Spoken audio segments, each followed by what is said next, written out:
Olha, o assunto que a gente vai falar agora é um assunto muito interessante, né? Nós vamos agora entrevistar o psicólogo Eduardo Moita sobre a importância da campanha Janeiro Branco, chamando a atenção para os cuidados com a saúde mental. Esse ano, a mobilização ganha ainda mais significado pelo contexto da pandemia. O alerta é para uma atenção especial com os idosos e com pessoas que perderam entes queridos. Bom dia, professor Eduardo. Como é que vai o senhor? Prazer mais uma vez aqui conosco no Cidade Viva. Seja bem-vindo. Bom dia, é uma satisfação estar aqui com vocês falando de uma campanha tão importante, né, que é falar sobre saúde mental.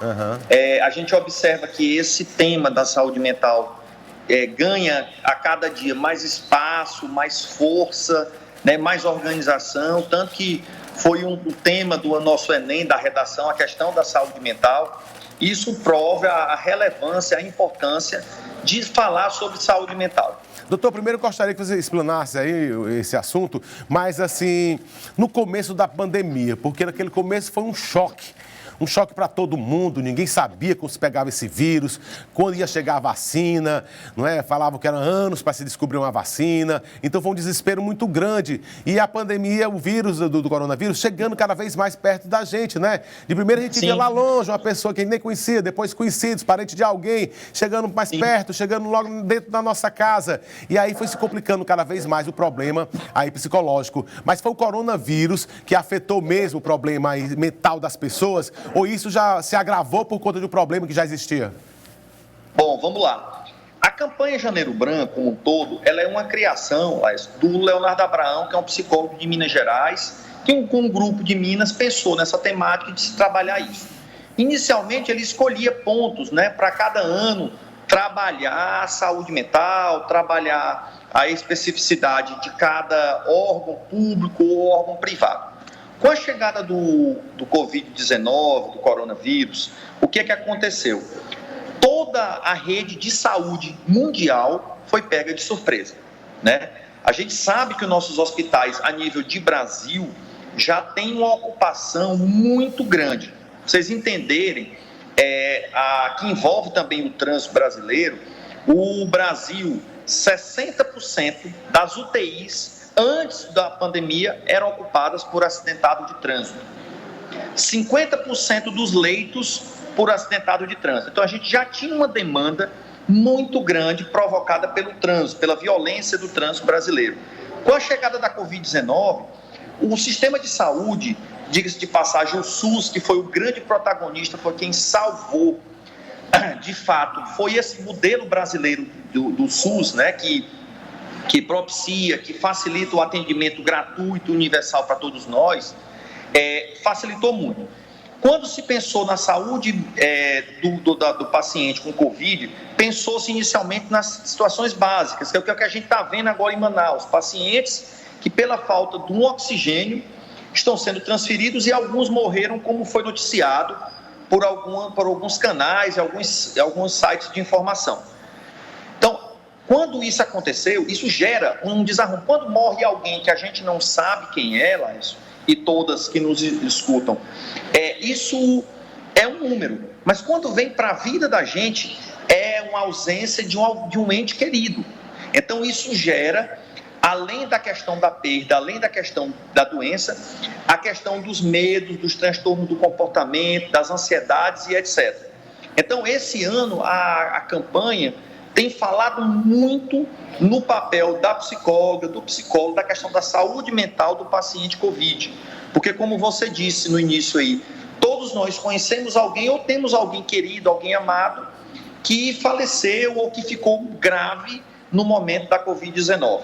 Então, as nossas forças, como os psicólogos, alguns psiquiatras, os médicos, fisioterapeutas, maqueiros, enfermeiros, toda a equipe, assistente social, que foi muito importante também nesse momento, o olhar para a família, o olhar para o paciente, o sistema de acolher. Te dou um exemplo, eu fui desde o começo, começo de abril, trabalhar no hospital de campanha, no Pedro Bausi, né, lá dentro da Universidade Federal.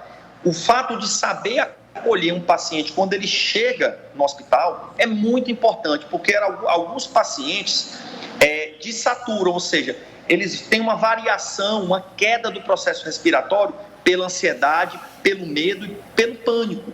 que, por escutar em notícias, que quem está usando oxigênio tem chance de ser entubado, se tem chance de ser entubado, tem chance de ter óbito. Então aquilo gera um pânico, gera um medo e gera algumas características emocionais que provocam alteração respiratória, alteração cardíaca, alteração da nossa pressão arterial em virtude do medo e do pânico. Então nós trabalhamos muito esse acolhimento, essa humanização, essa empatia junto ao paciente. Doutor, também tem outro ponto assim que deixa as pessoas meio complicadas no dia a dia delas, é a questão de cortar a liberdade de cada um, né? Das pessoas ficarem presas, né? Não poderem sair. Isso mexeu também muito com a cabeça das pessoas, né? Que dá uma angústia muito grande quando chega assim à noite, que era habituado a dar uma volta, ir para um bar, ir para um show, então uma caminhada, uma academia. De repente você tem que ficar enclausurado, que já começa a gerar outro problema pelo excesso de convivência com seus familiares. Tudo isso mexe com a cabeça das pessoas. Isso. Diversas estratégias. Primeiro, o que a gente tem que entender? A vacina está chegando. A gente tem uma grande chance de tudo isso logo ter uma alteração que eu não sou sincero, sabe? Eu não sou muito da palavra novo normal. Eu acho que a gente tem agora um momento que é um momento diferente, porque o mundo é dinâmico, as mudanças acontecem o tempo todo. Eu não utilizo o nome isolamento social, eu utilizo o nome isolamento físico, porque aqui nós estamos isolados socialmente, eu, você e os telespectadores, mas nós estamos socializando. Então, existe o isolamento físico, que é aquele paciente que é internado e não pode, no modelo brasileiro, na grande maioria dos hospitais, ter acompanhante. Isso me gera um isolamento da minha família, isolamento físico. Mas aí nós pensamos em diversas estratégias, que foi pensada no mundo inteiro, que não é invenção do Eduardo, da psicóloga BOA, é uma estratégia utilizada no mundo. As videochamadas, as ligações, os passeios terapêuticos, as cortinas do abraço, isso são estratégias pensadas para amenizar esse sofrimento do afastamento. É claro que se eu passo 10, 15, 20 dias em um espaço isolado da minha família, dos meus amigos, fisicamente, mas eu estou conversando pelo WhatsApp, eu estou conversando nas minhas redes sociais, eu estou mantendo uma interação com essas pessoas, eu estou isolado fisicamente, mas socialmente eu continuo me comunicando com essas pessoas. E essa atitude é a salvação para determinadas pessoas, principalmente para os idosos, né? Que não tem muito, a vida já era limitada. Então, acho que as redes sociais, as videochamadas, telefonemas, internet, foi a salvação para muitas pessoas, né? Sim. Foi uma das coisas que a gente conversou muito quando eu entrei no hospital de campanha. Conversei com o diretor que lá estava, que era o Dr. Hormônio, que hoje está como diretor clínico aqui do HUT, dizendo: Hormônio, a gente precisa traçar estratégia para amenizar. A primeira, na hora que o paciente desce da ambulância, seu fulano, dona fulano, eu sou fulano, sou psicólogo, estamos aqui para lhe ajudar, vamos trabalhar em tudo que diz respeito à questão sua respiratória, o senhor vai conversar com sua família por telefone, por WhatsApp, nós vamos estabelecer estratégia para diminuir o seu sofrimento, nós vamos lhe ajudar e ter esse contato de mostrar para o paciente que ele não está jogado, que ele não está abandonado, porque muitos idosos, como você disse, têm dificuldade de entender por que o neto, por que a filha não estão indo visitá-los, abandonaram, porque o idoso tem esse medo do abandono, né, que é uma questão social também. Então, assim, explicar para eles o que está acontecendo. Todos nós que ficamos doentes, eu conversei com toda a equipe médica, com fisioterapeutas, com os enfermeiros.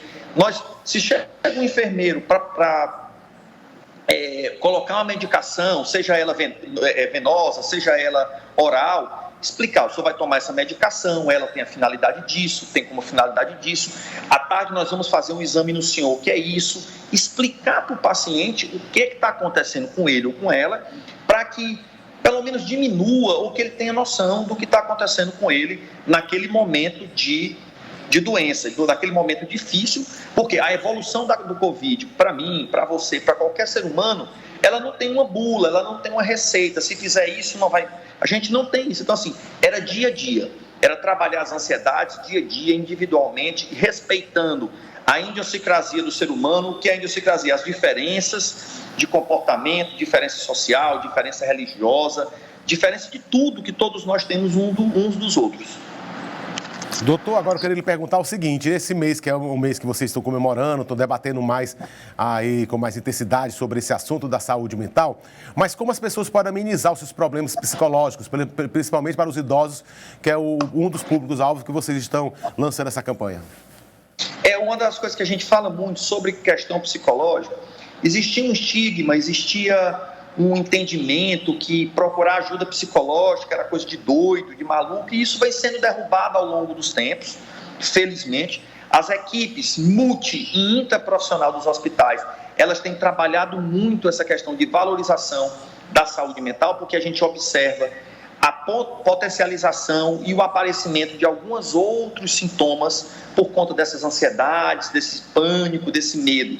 Então, hoje a estratégia com o idoso, eu sempre falo isso, todos nós, família, a gente precisa acolher, a gente precisa ter um sentimento de acolhimento, seja com o idoso, seja com o doente, com a criança, seja com a pessoa que está passando por algum tipo de doença, entender e não fazer julgamento.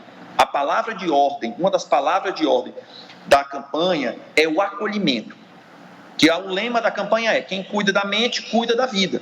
Ou seja, muitas doenças que nós temos são o que a gente chama de doenças psicossomáticas. O nome já diz, soma, potencializa, aumenta alguns sintomas, algumas situações de doenças que realmente existem, de ordem biológica, mas que são potencializadas pela minha questão emocional. Então, o que eu venho dizendo, a empatia, a humanização e essa questão da valorização, da busca pela saúde mental é muito importante. Nós temos um serviço em todo o Brasil, no Piauí, em Teresina, nas cidades não é diferente, que são os CAPs.